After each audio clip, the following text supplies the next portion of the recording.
Gotta take care of your computer, man. They require love and massaging. It's like a good woman. Yeah. Woo. Ooh. Third Degree, the Third Degree Net Podcast. The Third Degree Net Podcast. Third Degree, the Third Degree Net Podcast. Third Degree, the Third Degree Net Podcast. Third Degree the Podcast is brought to you by Soccer90.com. Be sure and go there for all your U.S. national team gear, international club soccer. I mean, listen, the FIFA Women's World Cup is right around the corner. Do you have the latest and greatest women's national team jerseys? There's some nice looking stuff. Get suited up. It's going to be fun. Good run. Going for 3 straight. They got everything over there at Soccer90, man. Balls, caps, jerseys. Soccer90.com. Use code 3rd Degree at checkout for 20% off. Some exclusions do apply. Well, hello there, FC Dallas Curious fan. Welcome to episode 216 of Third Degree, the podcast. Hello, I am Peter, just hanging out via the internet with my good friend, Dan Crooke. Howdy, Dan. What's going on? Just another day in paradise, my friend. This lovely weather. I don't know. I'd hope Paradise doesn't have a heat index of 120.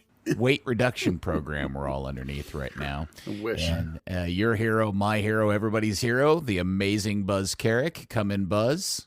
Peter, I'm a bit concerned that I might get a email from Steve Davis tomorrow about all the names I'm mispronouncing on this podcast.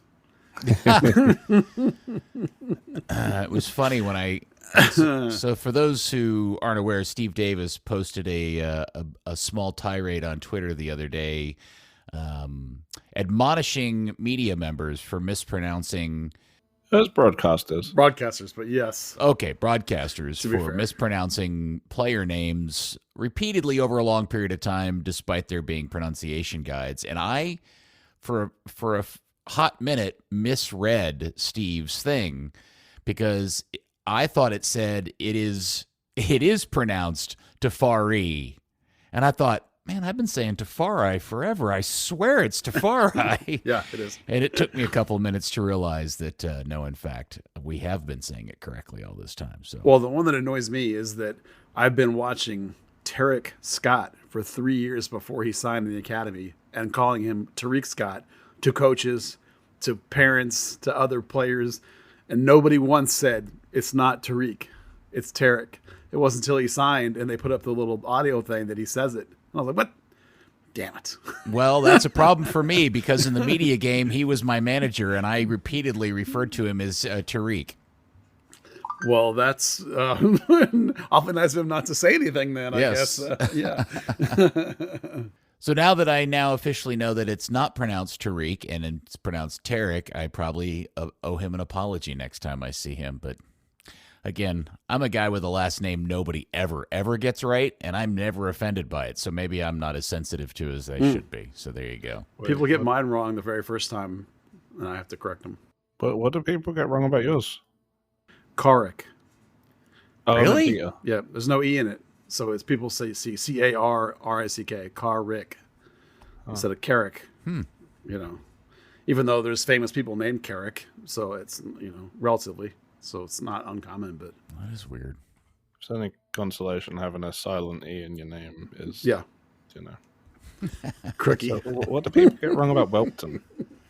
Oh, you're maybe Welton.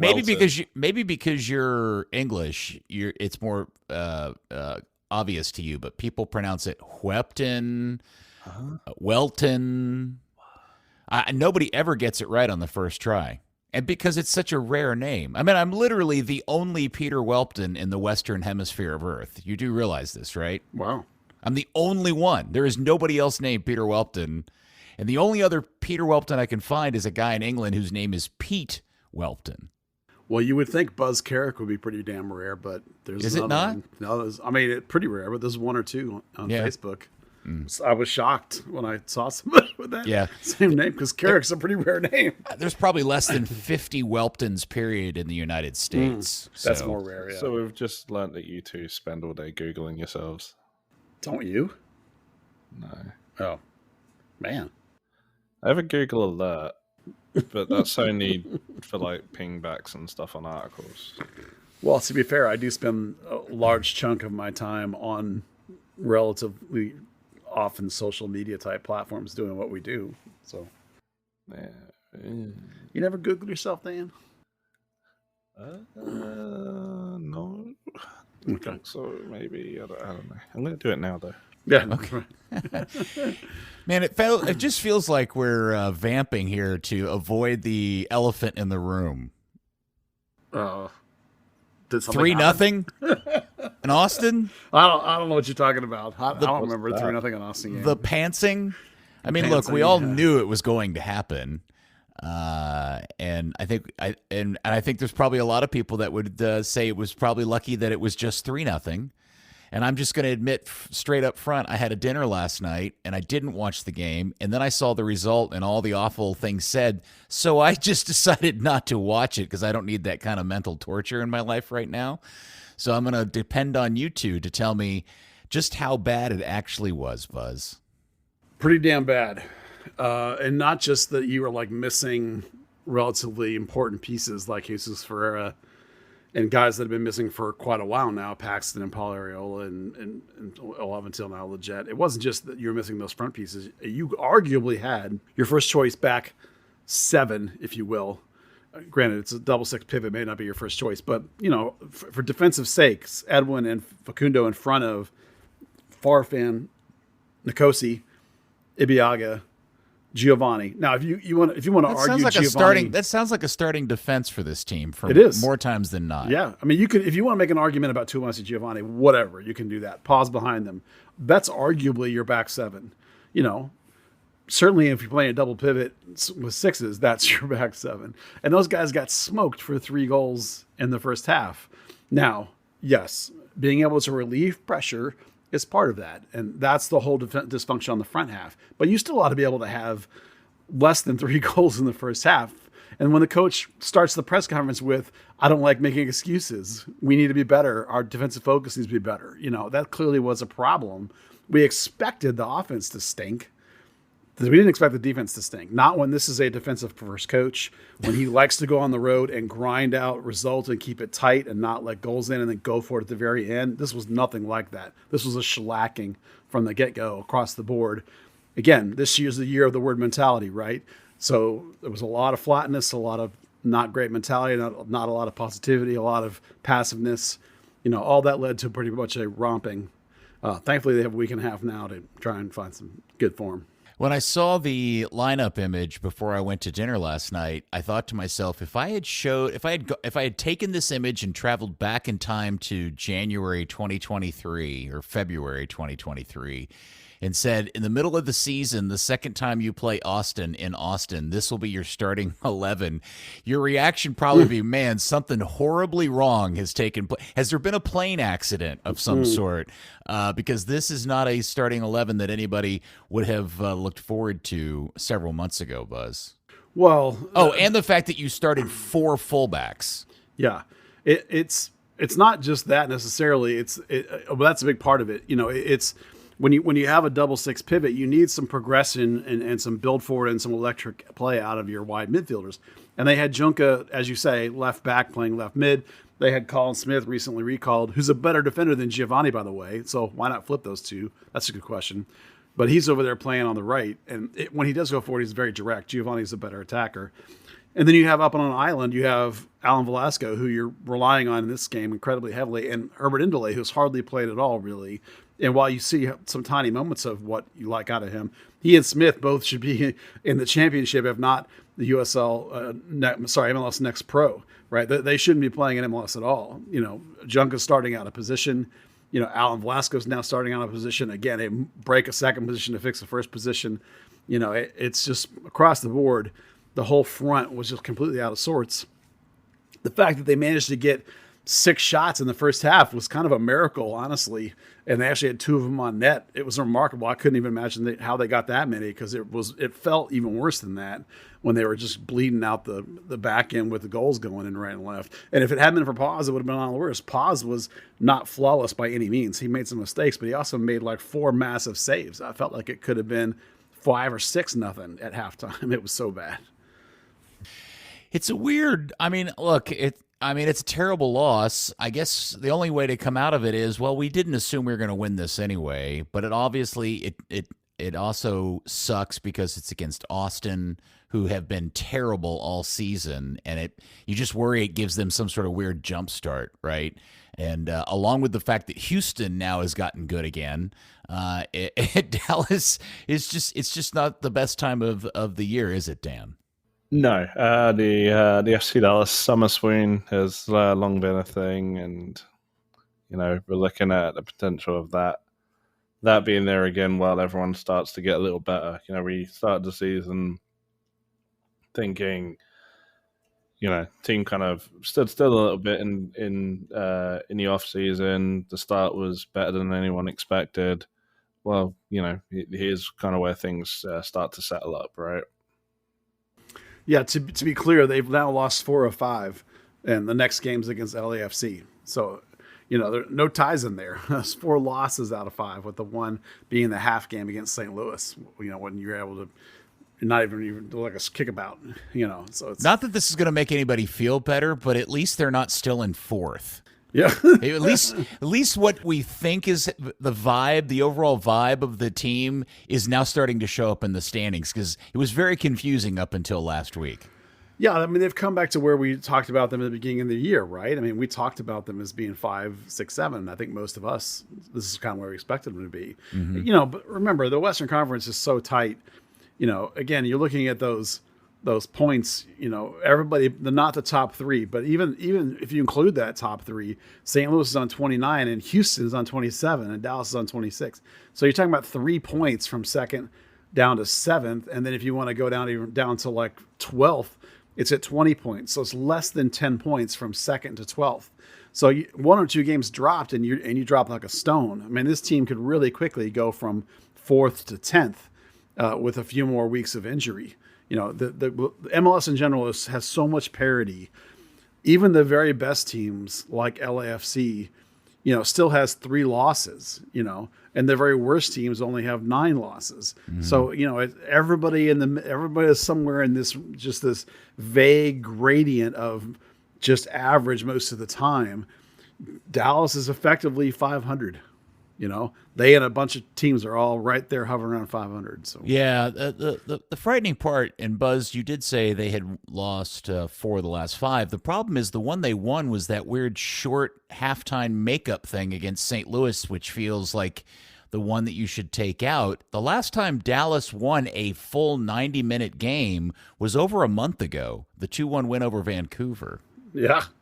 Mid-May. Yeah. It was the 18th of May is the last time they won a full game. So, yeah. Well, this defense has not been, up until recently, has not been terrible. But remember, we have also talked about how they haven't been getting any shutouts. It's slightly worse than last year. They're averaging, just under a goal a game or just right out a goal a game given up.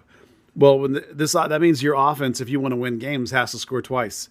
And with Jesus being the only guy capable of scoring, who's now gone for perhaps 5 games, mm-hmm. You're left trying to scramble and grind even just to get ties. And we're not seeing anyone up front. With the big guns that are out, weren't playing great even before they were out. There's just not a lot of confidence right now from, I'm sure, the fan base. I'm sure internally to the club, they don't feel confident about their ability to score goals.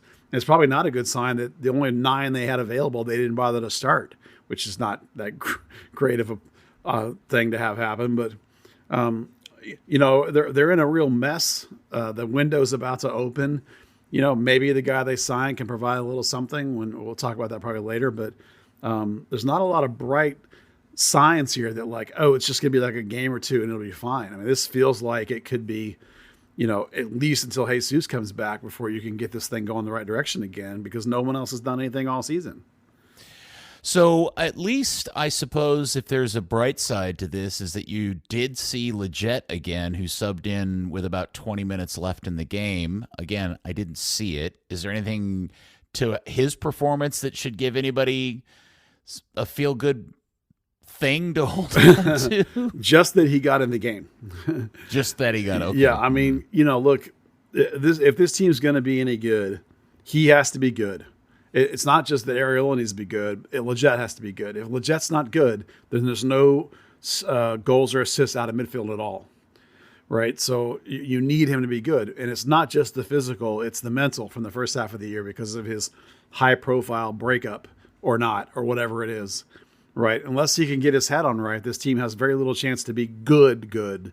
You know, Jesus could come back and keep him grinding into the playoffs, but that's not the same as actually trying to do anything. Yeah. You know, Areola, Lletget, and probably Paxton too have to all come back and play well. And really, Velasco has to find himself again. He also seems lost. So, I was going to ask Dan. I'm gonna save this one for. I'm gonna give this one to you. Why don't you? Ooh. I want to hear your opinion about Mr. Alan Velasco. Okay, so it's not been great lately, has it?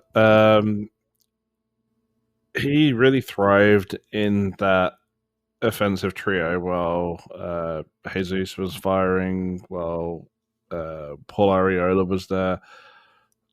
If Arriola's not playing well, you kind of get the reverse of what happened when you had Ding Dong, who scored the tap ins and was absolute crap. Couldn't defend to save his life.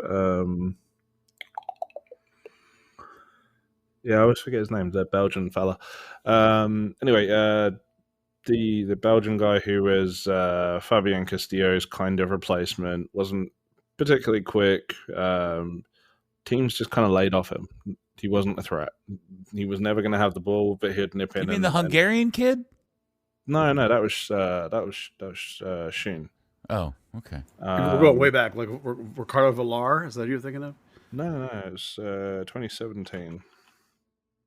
Wow, I know what you mean. Keep going. I know what you mean. I'll come up with it. For some reason, I just googled 2017 with no other context. That was really stupid of me. But teams would lay off that one side. Barrios on the right would suddenly get double teamed. Mauro Diaz would suddenly get double teamed. And you kind of seeing that a little bit with Velasco. He's, they know he's not like the greatest one-on-one attacker. And he's getting more kind of pressure. Roland Lamar. Lamar. Yeah. Oh gosh, I thought you Yes, he does kind of. He is. This is suddenly starting to get Roland Lamar vibes a little bit. Yes. Okay, go ahead. But a little bit in the reverse, right? Because you've got more attention kind of paid to him. Sorry. Maybe if he gets a good run with when Arriola eventually returns, or whether it's Hader Obrion, a good run in an offensive trio that kind of just sticks would be great for him. The whole chopping and changing between formation doesn't seem to really do him any favors. But I did notice something the other day. Made it out to practice since on Juneteenth. Thank you, federal holidays. And it was the first time he kind of stopped at the end of practice, shook my hand, and said hello, and I was like, oh, he's opened up a lot. Like, I know Paxton had talked about it last year, about over the course of 6 months he went from exclusively being pretty close knit with the Argentine guys to being open with the guys who spoke a little bit of Spanish and then trying to speak a little bit of English himself. But he's just growing. It feels like kind of growing more into the team as a part of the team, and hopefully his performances come back to showing that. Dan, I thought you meant Victor Sikora, Dutch winger. Midfielder. Good Lord, I That's do a not little even bit remember before that. my dude. time. Deep cut. Yep. Holy crap. You remember his Whiz. 5 minutes here at FC Dallas? No. 2008. Yeah. The end of the season, really. Yeah, I obviously, again, I didn't see the game, but it was pretty apparent that Allen did not perform well. He's playing out of position, but this is also a season where he just hasn't performed well, period. Yeah. And I'm just trying to get a sense of where you, Buzz and Dan, are on your patience level with him. Well, here's another indicator of how bad the game was. The two people that they let talk to media were Colin Smith and Ahmet Corsa. Of course, like that's who talked.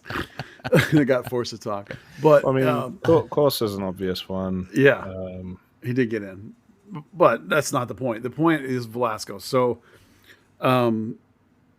if you look at the statistics for what he's doing, he's still taking on players.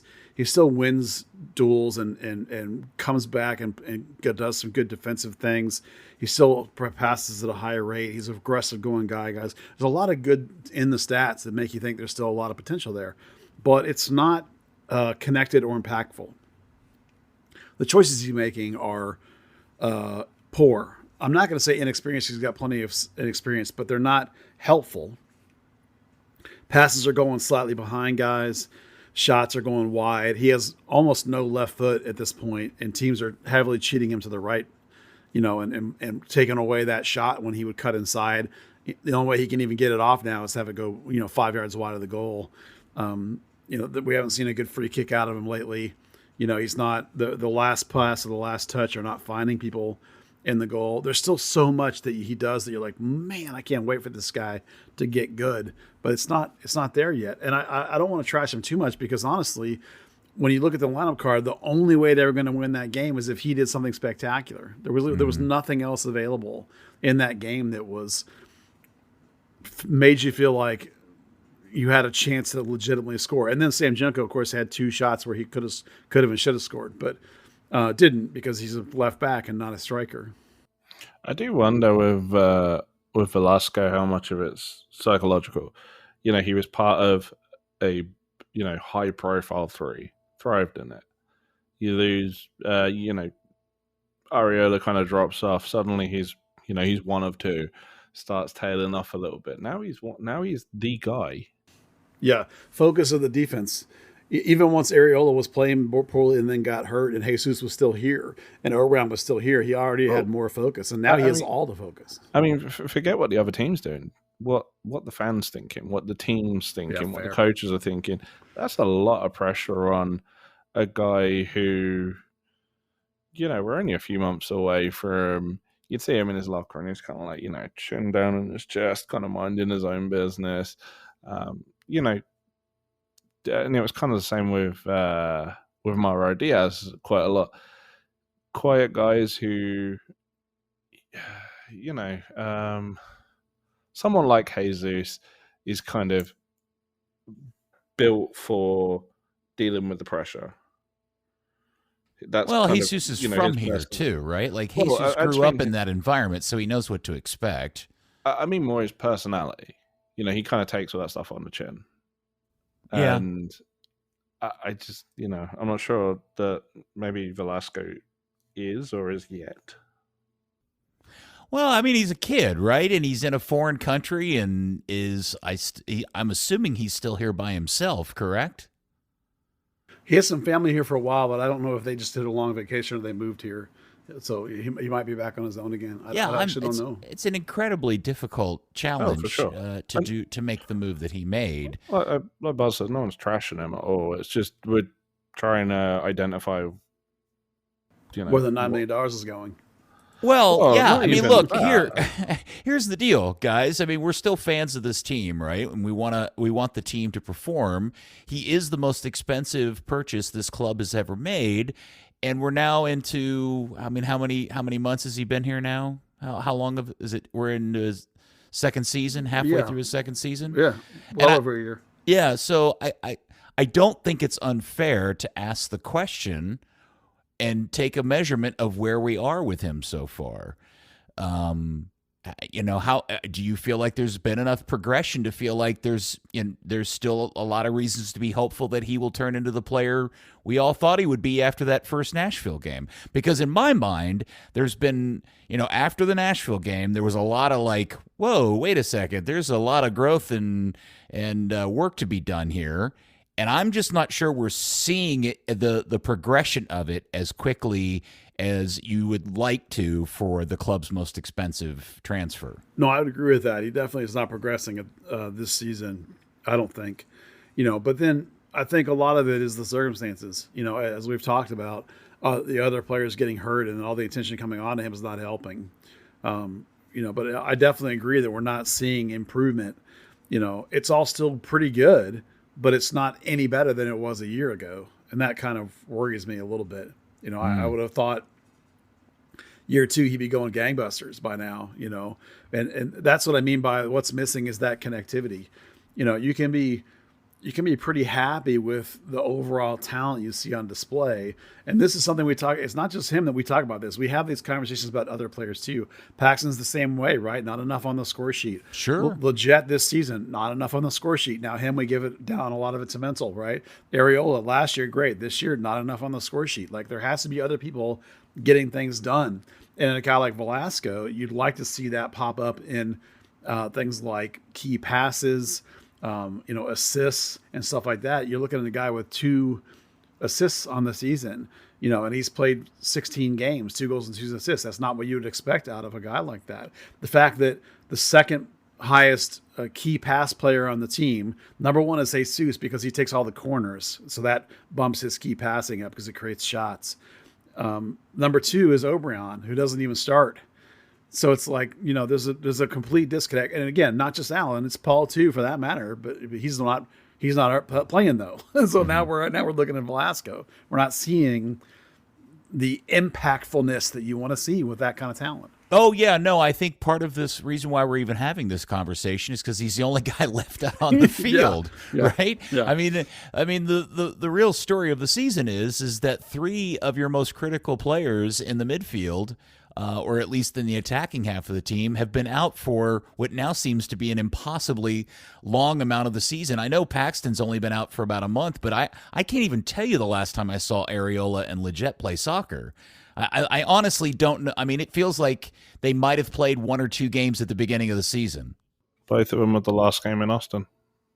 Okay, yeah. I mean, and that feels like forever ago. Beginning of May, yeah. Yeah. And so, so poor Allen's the only one that's, knock on wood, stayed healthy. And so maybe we are all just paying more attention to him than we normally would. But I also think it's still fair to ask the questions. Well, Dan saw all those guys at training on Monday. Maybe he can give us a injury update.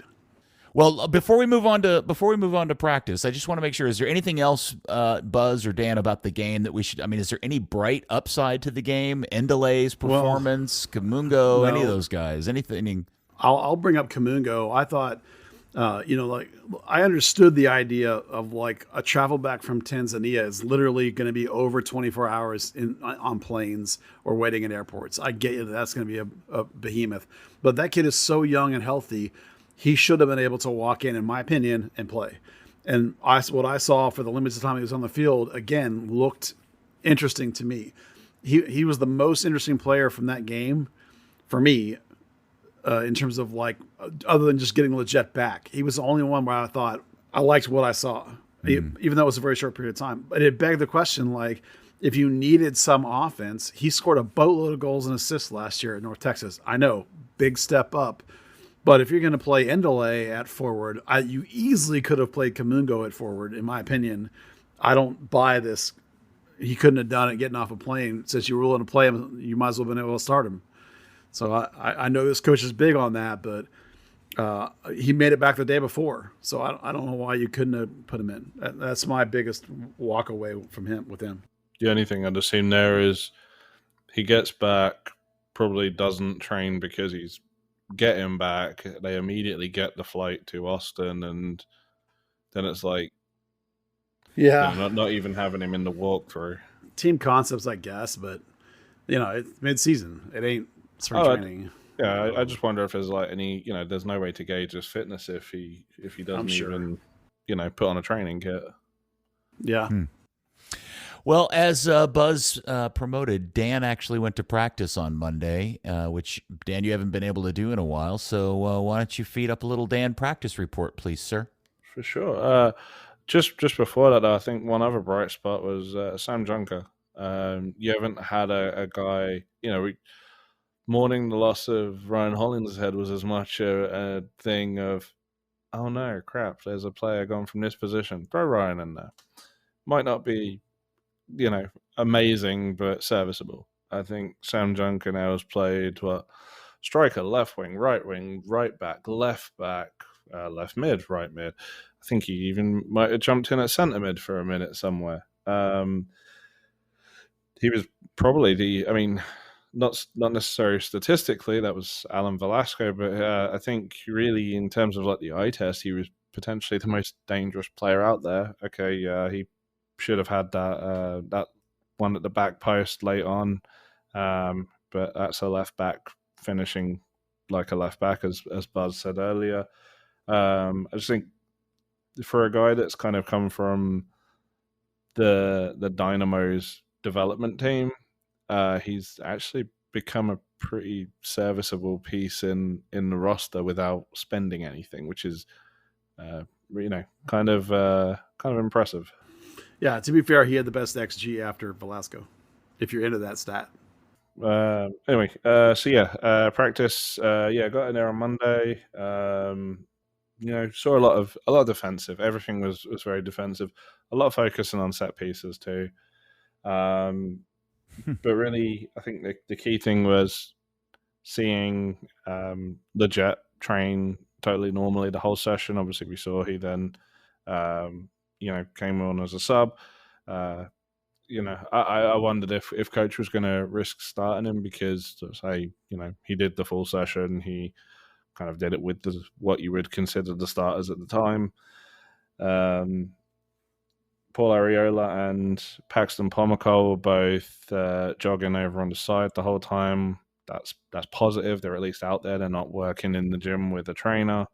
So hopefully we'll see some progression. They've got that 9-day spell until, I guess, 8 days now, until LAFC. So, that's quite a bit of time to rest and recover.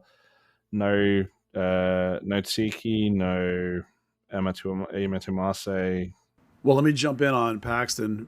We've been talking about this idea that they were being a little bit cagey on whether they were saying about him. To be fair, only the coach or PR from the organization is allowed to talk about health stuff because of HIPAA rules and all that as their employers. PR usually doesn't put it in press releases, the time's out, how long they're going to be out. And I think coach mostly has just forgotten. And because we've had so many midweek games, there's no training for me to actually get multiple questions in. And I'm not going to waste my one question on can Paxton play.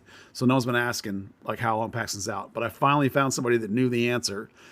And the original answer that Coach Nico said when Paxton got hurt was 5 to 7 weeks. So it's been basically a month. So he's 1 week away from the early return based on Dan saying he participated some in training. That sounds about right. So I think we're looking at one on the good side, 1 more week for Paxton. On the downside, maybe 3 more weeks for Paxton before we should see him, based on that original 5 to 7 weeks diagnosis. So that's some actual info on Paxton's injury that we have not had in a month. 5 to 7 weeks? When did they say 5 to 7 weeks? This is the first time I've ever heard that time frame. He told somebody that I know, and I don't want to say their name because I wasn't sure they were being public about it, but he told somebody, the broadcasters for MLS, and the person I know was in that meeting, and that's a public thing. And then the broadcasters, this is how I know it, because they said the broadcasters mentioned it on the FC Dallas pre- and post-game show after he said it. And that's how I know it's public information that I could use, is because Steve Davis and Owen Newkirk mentioned it and talked about it when that happened.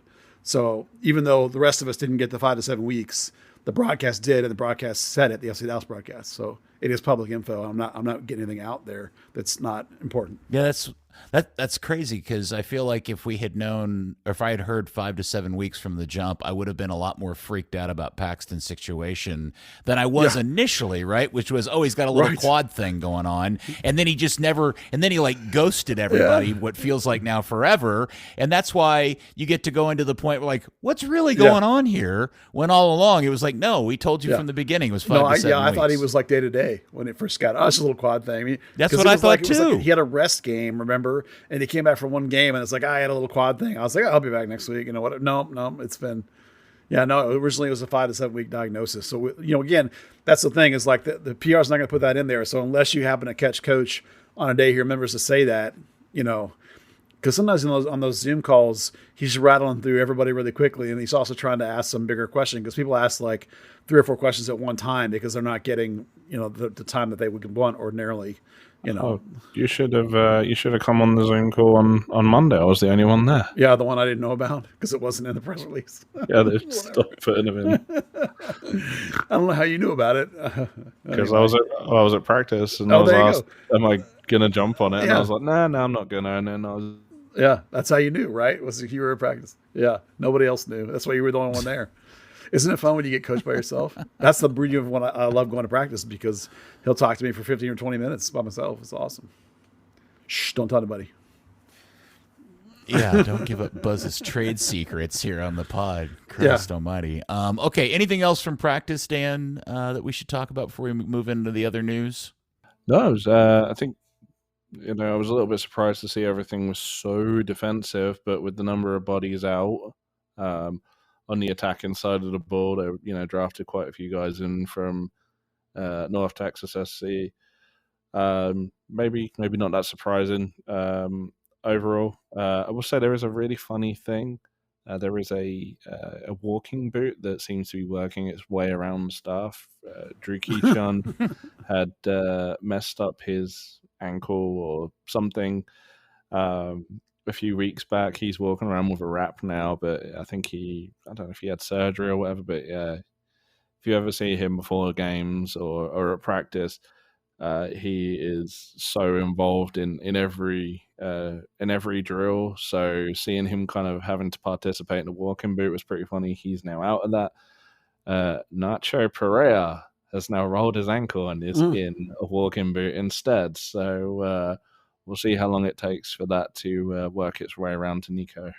It's the staff walking boot. Good player, Nacho. All right, so the team doesn't play again, as Dan or Buzz, one or both said earlier, not for a while. Saturday, July 1st, LAFC comes to town. We'll talk more about that next week on a future episode of Third Degree, the podcast. Now, while we're lamenting rosters and player injuries and all of that drama, there is news, Buzz, as there was a signing. Dallas signed a player, and while Miami is out hiring Lionel Messi, Dan Hunt and co. decided to go to the Israeli League and hire a Ghanaian, Eugene Ansah. Never heard of him once in my life, but he is a winger forward type player, Buzz, and I'm wondering if you know anything about Mr. Ghanaian forward Eugene Ansah. Well, I can only tell you what the club said, which is that he can play as a winger and 9, and that he's pacey, and the descriptions that the fans of that club gave is that he's Fabian Castillo except 28, and I saw some videos, and it's exactly what he plays like, is Fabian Castillo, so get prepared for that. I was amazed to learn that they have been tracking him for a year and tried to sign him at the start of the season. But of course, being FC Dallas, they waited 6 more months for him to be available on a free. So that's nice. So he'll be coming. The window opens July 5th. So as soon as he gets his P1 visa and as soon as that window clears, then he could play, theoretically. Now, whether he's going to be in practice now, that's very possible. That happens quite a lot. When their contracts are ending, they get to their season at the previous club is over. They'll just show up and get ready and get training and all that good stuff. They'll have to leave the country to go get his P1 visa. That can take a week or 2 sometimes. If you get the wrong country or the wrong guy's mad or whatever, you never know. And if it's not Messi's will take 5 minutes, but everybody else is going to take a week or 2. I was a little interested. I asked Nico about him, and I kept seeing, most places have described him as a left winger primarily. He's a right-footed left winger, which that seems to be Dallas's thing right now. But all the presentation or the small amount from FC Dallas kind of labeled him almost more as a 9. So I asked, where do you see him? What's his primary position? Do you think he's more of a 9, more of a winger? And totally non-committal Nico Ansah. I think he can do well in both. That's why we brought him here as a player that can play both. It's another forward to add to the roster. Depend on the game, depend on the availability, yada, yada, yada. But, really, really likes his pace, his ability to get in behind defenders, and that versatility that he brings. Yeah, so between getting Adair Oberon back next game, that'll be good. Thank God, the real MVP. Did you believe you just said that, by the way? Yeah, I know. Yeah, amazing, right? And then Ansa, hopefully being legitimately, hopefully an actual real piece, that'll give you some good options. You had one guy on one side that could give you a change of pace sort of option, and now you'll have a guy on the other side that can give you a change of pace options. Now, I would say you already had a guy, Bernie can do that, but we talked a lot about this coach in particular. We joke that he hates kids thing. That's not what it is at all. He likes experience. He likes guys that he can trust to play a certain way. These young guys often don't play the way he wants them to play. It takes time to learn how to play as you step up in levels. It's just the nature of the business. So another piece is good. A lot of people have asked me in particular if that signing means Jesus is leaving this summer. And I would say that they're completely independent of each other. A guy like this is not a guy that you replace Jesus Ferreira with. You're talking about a guy coming up from this is a guy coming up on a free from a relatively low-level league compared to even MLS. You don't replace your $2 million striker who's leading your team in scoring in the MVP mix for 2 years in a row.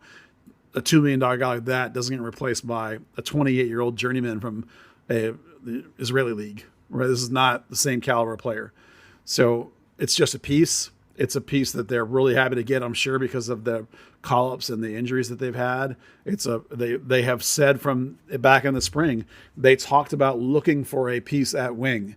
They weren't talking about, we need to spend $2 million on Paul Areola, just a piece. So this is something they kind of percolating behind the scenes a little bit. It wasn't high priority. It's not a massive player.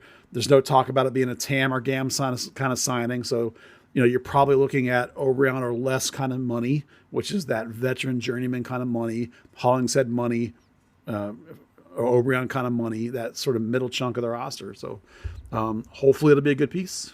And we'll see. Don't expect it to change the world. This is not that kind of signing. This is if everyone's healthy, this might be a depth piece. This is not necessarily going to be a guy who's going to start other than injuries or call-ups are happening. Yeah, I would think history tells us to just bide your time and hold your water and just wait to see what he turns out to be and don't make any assumptions one way or the other. I mean, the floor is Giassi. If he's better than Edwin Giassi, fine. Well, Giassi was on the floor. Yeah. Yeah, I mean, Dallas has been littered with failed winger types over the last 10 years. I mean, your Jettersons. Oh my God, the list is Mascara. Yes, I mean it's an insane list of the aforementioned Belgian and Shabulik Schoen, and I mean, good Lord, it's just the club's biggest black hole. It's like the Bermuda Triangle position of this club. Yeah, Cobra's a forward. He was, and he actually did good things. He wasn't actually a 9, though. He was a 9. Yeah, I don't think. Well, we'll just have to wait and see. I'm assuming we're not going to see this guy play for the team. The Colorado game would be the earliest, right? Yeah, my understanding which is of 3 the games rule, from now. Yeah, my understanding of the rules is that he cannot play before the window opens. Right. This is different than a loan player like Dante Seeley, for example. His loan runs out at the end of this month. He already is a Dallas player. He has been a Dallas player the whole time. So the beginning of the month, he can play, theoretically.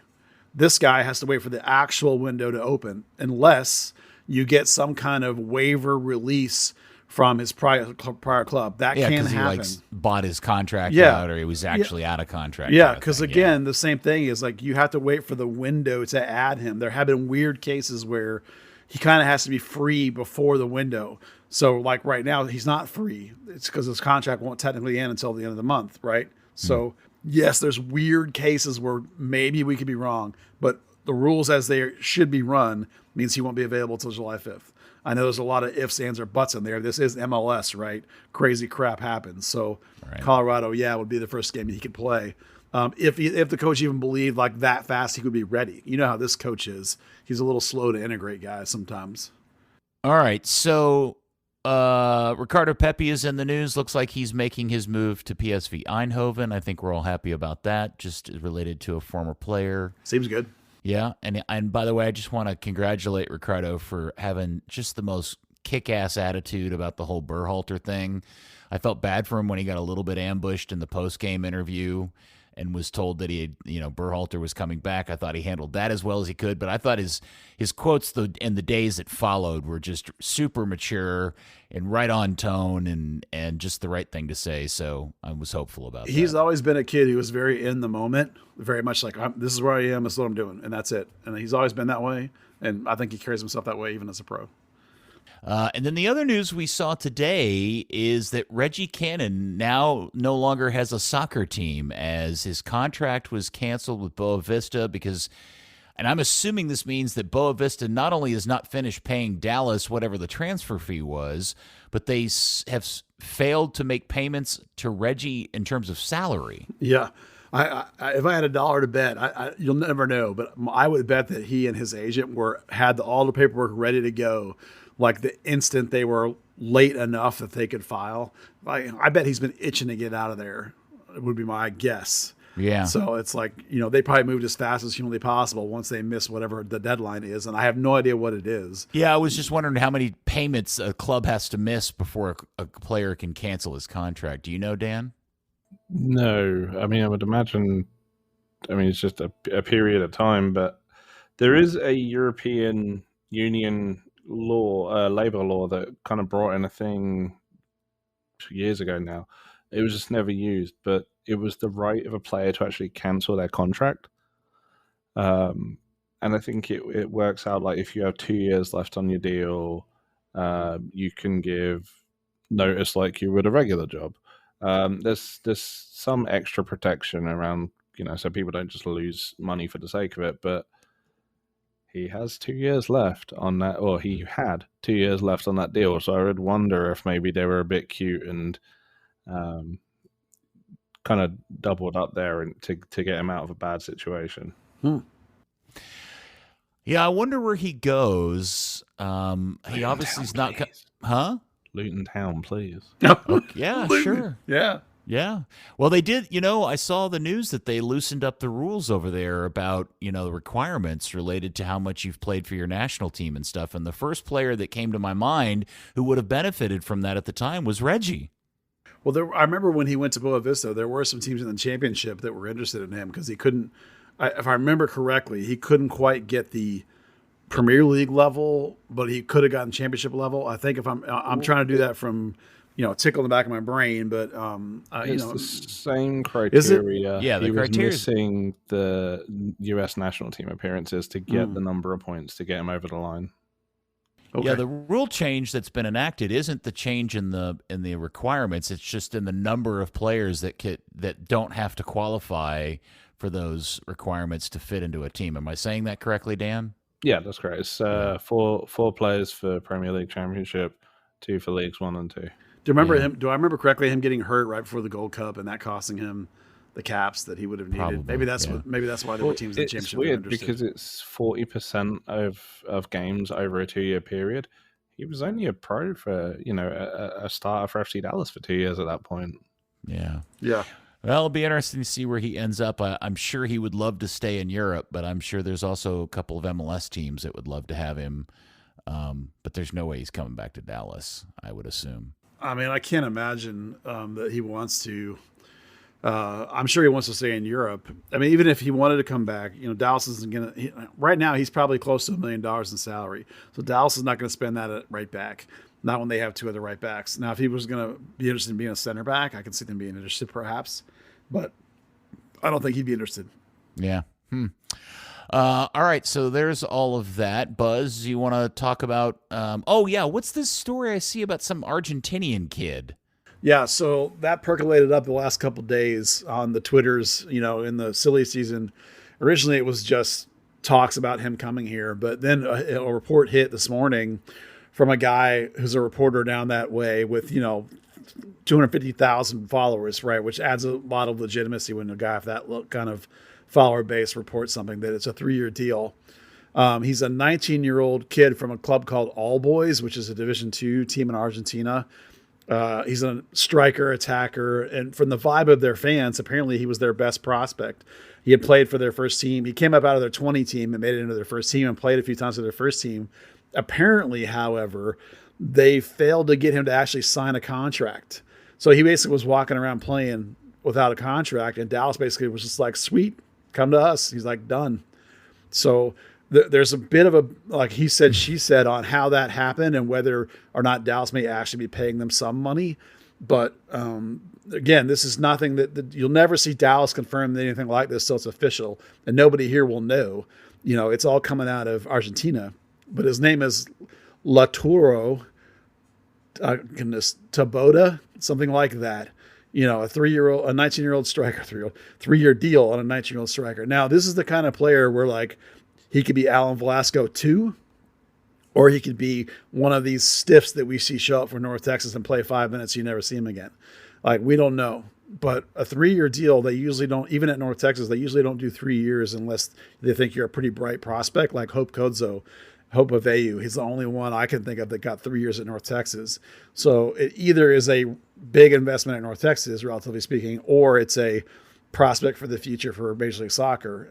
And you can add guys now for next season. So it may not even be like a walk in and play now if it's for FC Dallas. This like you do with a homegrown, you can sign them and sort of just pocket them for next year. So it remains to be seen until we get something official, whether this actually is official. It just seems official-ish because of a guy of that stature reporting it. You feel pretty confident this one might actually be real, because before this, it was just like a radio show and like some podcasts and some other followers of that club were talking about it. So interesting when it pops up out of nowhere for a young kid like that. Well, I guess we'll all sit with and bide our time till Laturo shows up and puts his time in over in Arlington at some point here in the near future. Yeah. And the new U19s are in action and looking good, it says here on the running sheet. Yeah. They've advanced to the semifinals of the MLS Cup playoffs. MLS Next, you mean? No. Yeah, MLS Next Cup. Oh. Yes?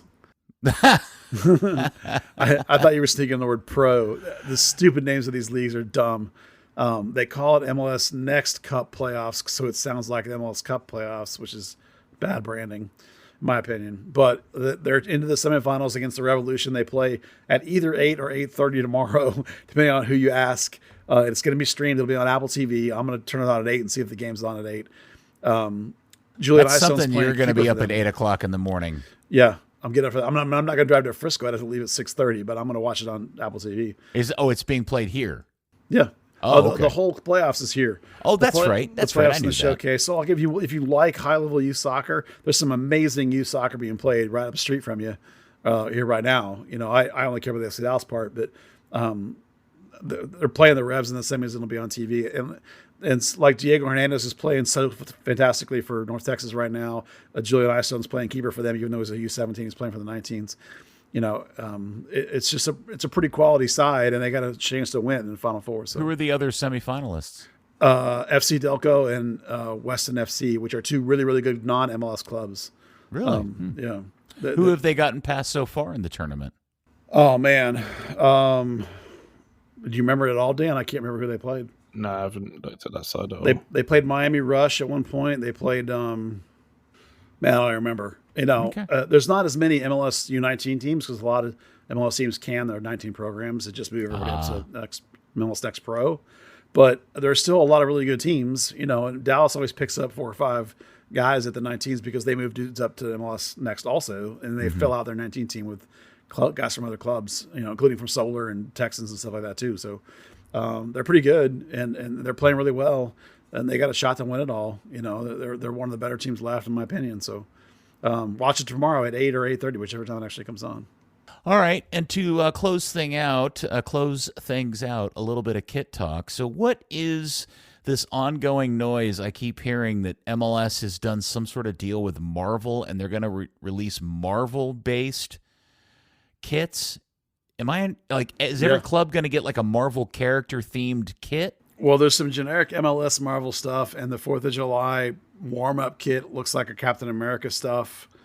We don't really know what all of it's going to look like yet. So it kind of is to be announced. So the All-Star game, they've got the tracksuits are Adidas and Marvel. The Anthem jacket is. The match ball has all of the Avengers on it. They've made a Captain America ball, which I assume is just what they're going to use on July 4th. There's the Captain America July 4th pre-game warm-up. They sign licensing deals all the time. This one they've kind of hyped up a little bit more. And the language says there's going to be team-specific stuff, but we haven't seen any of it, so we don't really know. Yeah, okay. There's team-specific Disney stuff, but it's the same Disney stuff, and it's just got the team stuff on it as well. So, if it could just be an expansion of that, it could be, it seems like they had those little graphics that went out, and it looks like all 27 teams are represented, or however many there are now. Okay, well, I guess that's something to look forward to, question mark? Yeah, it could be terrible. Don't get too... yeah. I don't like gimmicky, man. I don't like gimmicky kid stuff. You know that. Yeah, I guess I was trying to think, if you had to apply Marvel characters to each MLS team, what Marvel character would you want your MLS team to be associated with? And I'm trying to think of who I would want Dallas to be associated with, and I can't... FC Dallas is your friendly neighborhood Spider-Man, dude. He's a kid. Kid stuff. That's, pathway to the pros and all that. That's colors fit too. Red, white, and blue. Okay. All right. I hadn't thought about that. Okay. That's all right. Until there's 3 Hulk kits. Yeah.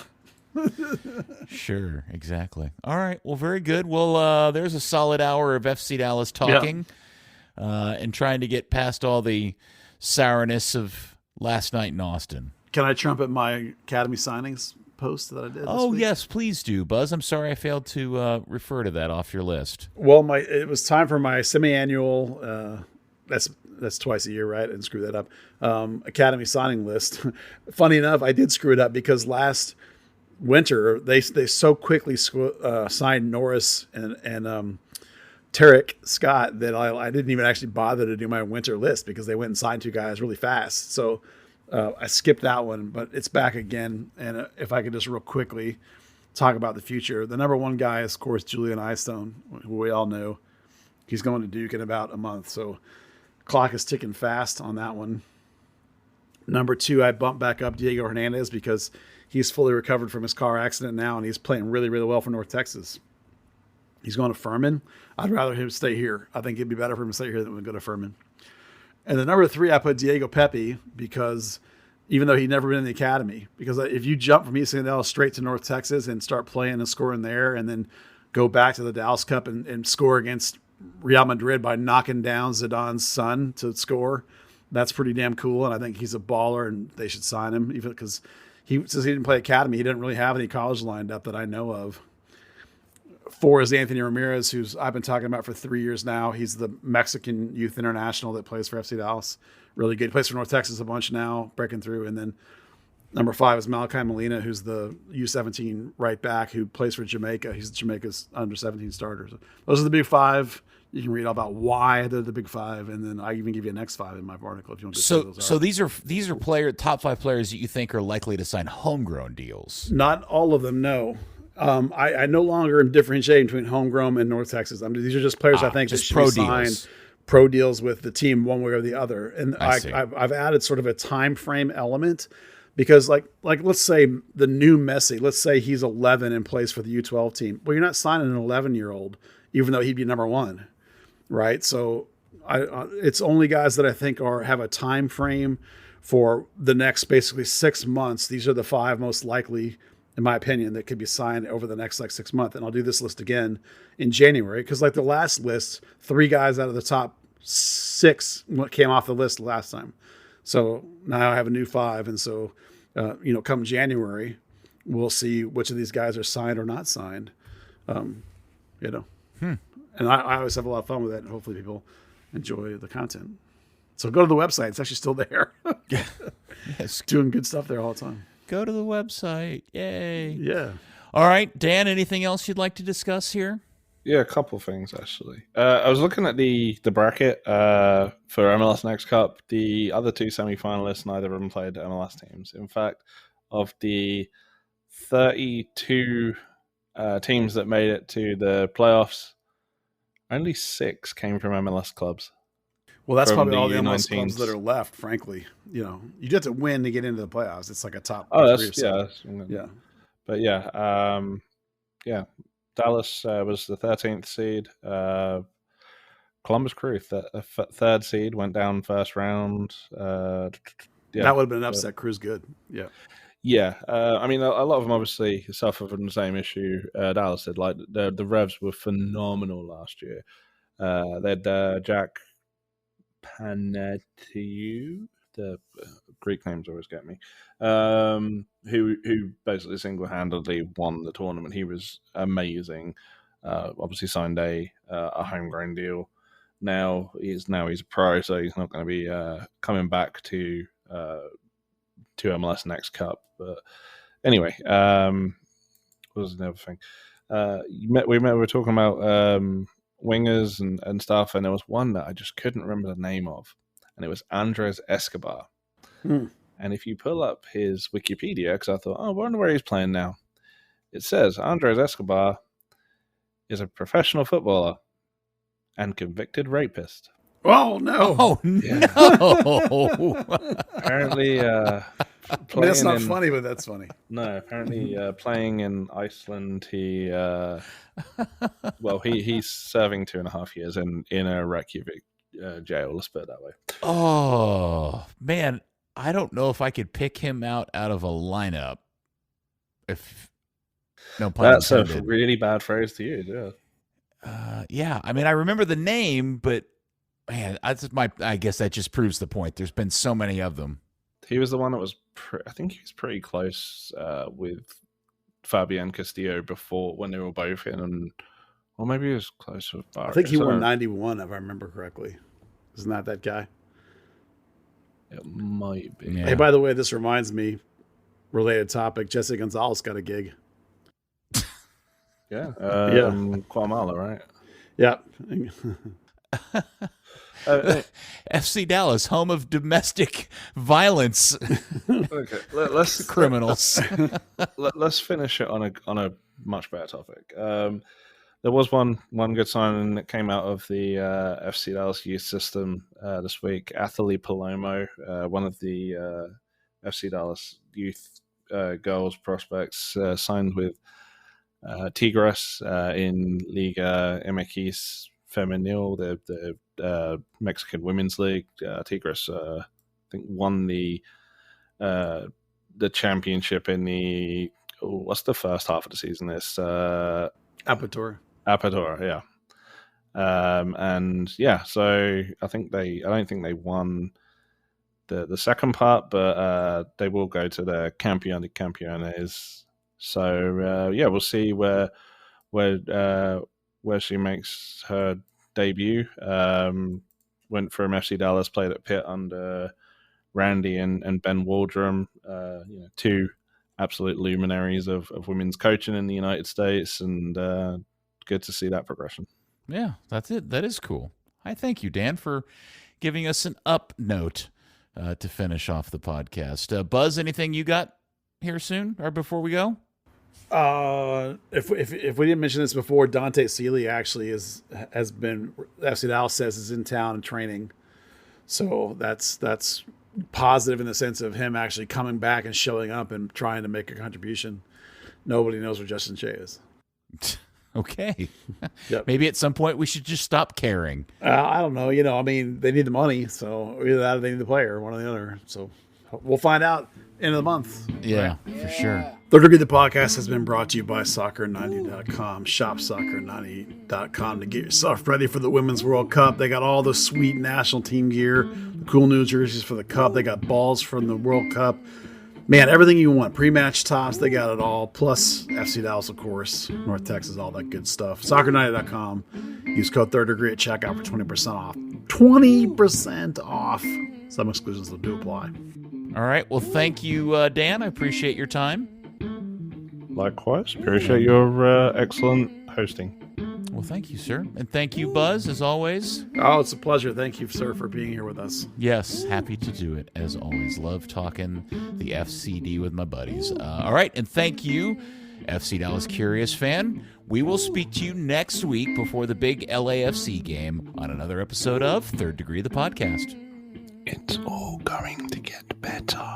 Third Degree, the Third Degree Net Podcast. Third Degree, the Third Degree Net Podcast. Third Degree, the Third Degree Net Podcast. Third Degree, the Third Degree Net Podcast.